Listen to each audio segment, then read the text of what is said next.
Bom, nós vamos hoje então fazer a nossa pequena reflexão e vamos dar continuidade a esse assunto do sangue nas Escrituras, e hoje eu coloquei para nós refletirmos o tema festa e culto. Ora, nós vimos na última vez que fizemos a nossa pequena reflexão sobre o sinal, que era o sangue nas casas, aonde na 10ª praga que estava sobrevindo sobre o Egito, a fim de Deus libertar o seu povo da escravidão de cerca de 430 anos, e assim fazer juízo sobre Faraó e todo aquele reino, nós vemos que esse sinal do sangue era um símbolo, era um tipo de Cristo, apontava para o sangue do Senhor Jesus através dessa artéria do coração de Deus, e que nós temos indo a percorrer sobre o sangue nas Escrituras. E hoje eu era para falar, como tinha dito na última pequena reflexão, sobre quando Deus diz esta é a Páscoa do Senhor. Mas antes de falar essa declaração de Deus afirmando esta será a Páscoa do Senhor, eu quero precisamente falar sobre essa celebração de uma festa e prestar culto. Porque essa era a mensagem que Deus falou para Moisés e Arão levarem até Faraó. Diz assim, leia comigo. Depois Moisés e Arão foram falar com Faraó e disseram: viemos trazer uma mensagem da parte do Senhor, o Deus de Israel. Ele diz: deixe o meu povo ir ao deserto para que celebre uma festa e preste culto a mim.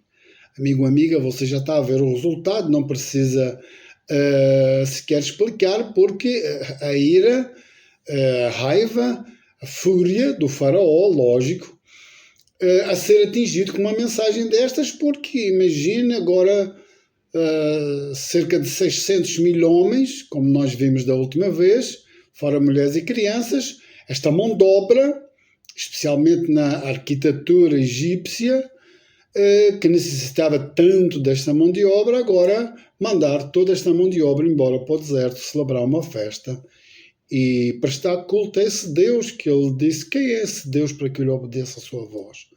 Ele responde isso, se você continuar a ler o texto.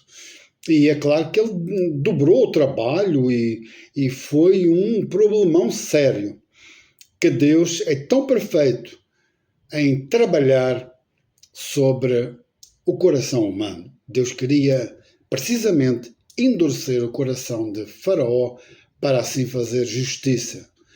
E nós vemos então que no capítulo a seguir, no capítulo 6, nós lemos o 5, versículo 1, agora no 6, veja o que Deus fala ainda para Moisés.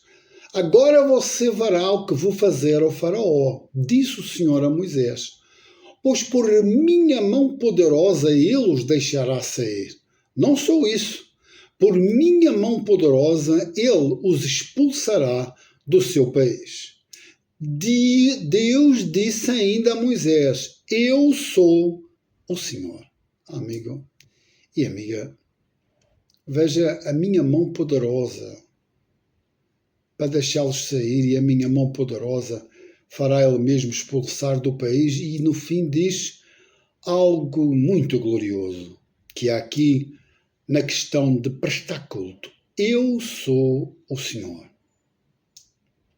Moisés falou assim quando teve o encontro pela primeira vez com esta voz. Quando eu for aos hebreus e perguntarem o seu nome, qual é o seu nome? E o que é que Deus falou para ele? Dirás: o eu sou te enviou. Lembra do Senhor Jesus? Eu sou o pão vivo que desceu dos céus. Eu sou a porta. Eu sou o caminho, a verdade e a vida. Eu sou a videira verdadeira. Eu sou a ressurreição. Enfim, este eu sou é Cristo, digno de todo louvor, honra e adoração. E ele que queria que o povo celebrasse essa festa, porque também todos os deuses do Egito foram destruídos por esta mão forte deste Deus glorioso. Bem, vamos então, pela nossa pequena reflexão, seguir o sangue. E já vemos sempre o desaguar no sangue de Cristo, o sangue do Senhor Jesus. E nós devemos olhar para Ele como Deus que Ele é, digno de ser adorado, mas também como um exemplo exímio do que é ser um ser humano. Na pessoa do Senhor Jesus, vemos o ser humano tal e qual como ele deve ser, e a Ele devemos imitá-lo, tanto no falar como principalmente no executar, manifestar obediência à sua vontade. Levar uma vida pura, santa, como ele viveu. Bem, quem diz, como é que diz o versículo lá, que agora lembrou? Quem diz que tem o Senhor Jesus, ou segue o Senhor Jesus, deve andar como ele andou. Bom, mas ainda que eu e você venhamos a pregar, a anunciar Cristo vivo, se nós não pregarmos a sua morte, nenhuma alma com certeza será salva. Quando nós lemos em Efésios, e você já vai perceber porque que eu vou falar isso, diz assim: pois fomos feitos por Ele, criados em Cristo Jesus para as boas obras previamente preparadas por Deus para que andássemos nelas. Eu estou-me a referir a obras feitas em Cristo. Por quê? Porque a salvação, ela vem precisamente não pelas nossas obras, porque a salvação verdadeira, a libertação e a salvação verdadeira, ela se alcança por dom. Pela graça sois salvos mediante a fé. E isso não vem de vós, é dom de Deus. Ele dá-nos essa dádiva, esse dom gratuito, esse presente. Essa ação de Deus que é imerecida. Nós não merecemos, mas Ele nos dá porque nos ama. Por causa do sangue do seu Filho. E por isso a marca daquele sangue naquelas casas, onde se obedeceu a esse sinal, ele não queria saber se havia muitas ou poucas obras, se eram boas ou más pessoas. Ele queria saber se a marca do sangue estava ali.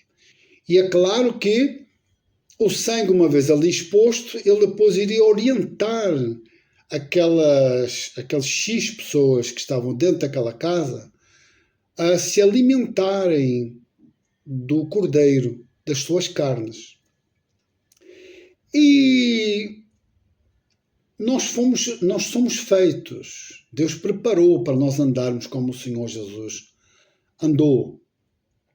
E aí nós vemos que Ele morreu por todos. Logo todos morreram.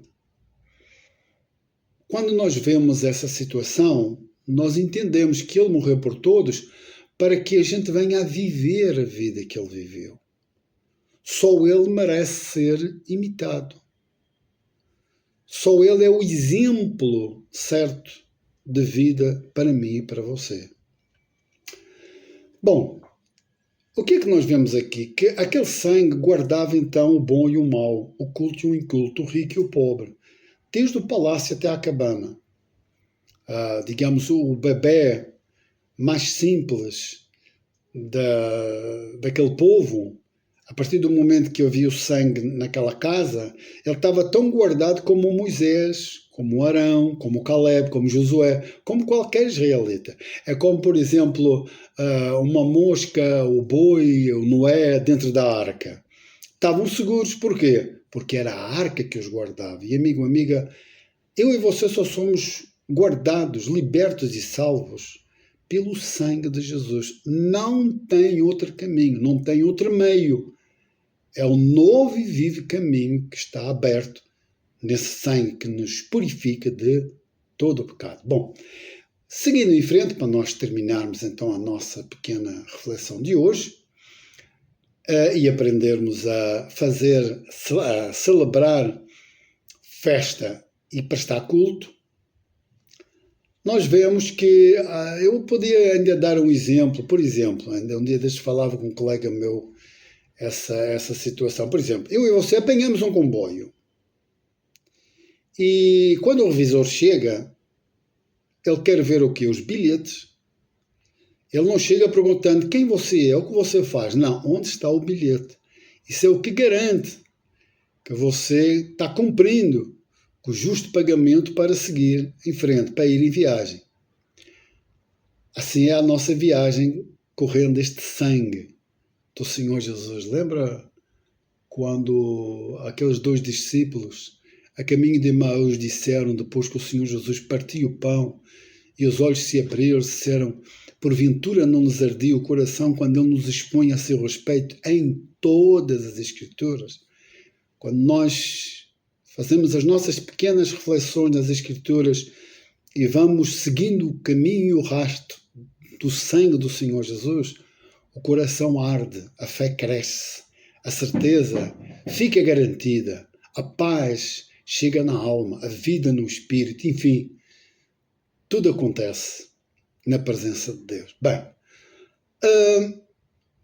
nós vamos ver agora uma pessoa que foi trabalhada por este sangue, que foi, no caso, o Pedro, lá na Epístola, no capítulo 1, quando diz assim, leia: Deus pagou um resgate para livrar vocês do caminho que seus antepassados tentaram seguir para chegar ao céu. E o resgate que ele pagou não foi simples ouro ou prata, como vocês sabem muito bem, mas o precioso sangue de Cristo, como de um cordeiro sem defeito e sem mancha. O Pedro, aquela pessoa inconstante, de altos e baixos, ele foi trabalhado pelo Senhor Jesus. Ele foi, digamos, via transfiguração e entrou num êxtase lá no Monte da Transfiguração.